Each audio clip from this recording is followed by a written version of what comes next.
Sometimes when you eat out, it may be better not to see the kitchens. They can be a serious source of food poisoning. But our hard-working band of grime fighters don't have a choice. In Wolverhampton, Johnny and Faye, two restaurant inspectors, are on their way to check out a fish and chip shop. Hiya. Oh, I'll check a few details with you first. Basically, I'll go through food handling practices. Faye's going to be talking about handling practices, and I'm going to be kind of doing an assessment of the structure. I'll be looking to make sure that it's effectively proofed against pests, that it's kept clean, and that equipment's clean and in good repair. Johnny begins his search. The kitchen's not exactly spotless, but at least there's no sign of pests. It isn't long, though, before Johnny reveals a problem. Okay, so that's a bit concerning. It looks like we've kind of got some potentially dried blood. Now, rather alarmingly, there's a cucumber. Yes, it's wrapped, sort of lying in the blood.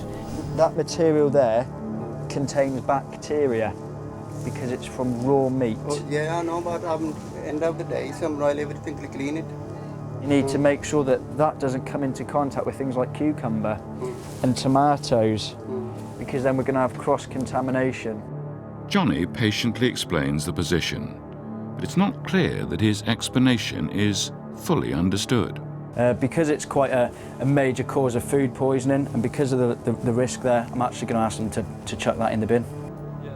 Meanwhile, Faye wants to check that they've been using the correct working practices. So, apart from the sanitizer, what other cleaning products have you got? What other things do you use? The bleach. So where do you use the bleach? On the floor. Then the sanitizers on all your surfaces. Okay. And correct working practices don't include a freezer doubling as a dustbin. Have these kebabs been cooled down after cooking? These ones, look, these have already been on the spit, haven't they? Now show when the waters come in the meats. Just throw out tomorrow. Well, why is it in the freezer if you're going to throw it out? This is smelling outside there. This is lot smelling. But what's better, to have a bad smell outside or contaminate the food that you're going to serve to customers? Despite the owner's excuses, it seems that food which should be in the bin could be being sold to customers. What is that? Is that fish scraps, Yes, is it? Yeah. Some take them out. This one's on all of them in bin today. Tomorrow come in bins and everything. See, how long have you had all that for? All weeks. I think it's more important that you get them straight in the bin, okay? It soon becomes clear that this little shop is full of horrors. This is some equipment that they use to slice cucumber and tomato. That hasn't been washed very recently, has it? No. The owner claims he doesn't use it. If you don't use it and it's dirty, why don't you throw it in the bin? No, washing up. You're going to wash it up because you use it? Yeah, okay.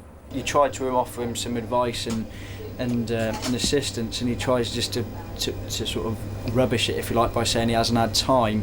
I mean, you know, it's just little things that perhaps indicate that they're not cleaning as thoroughly and as regularly as they should. The restaurant is far from perfect, but Johnny and Faye have decided that this is not the moment for sudden and drastic action. There needs to be some improvements, so a revisit will happen in a couple of months.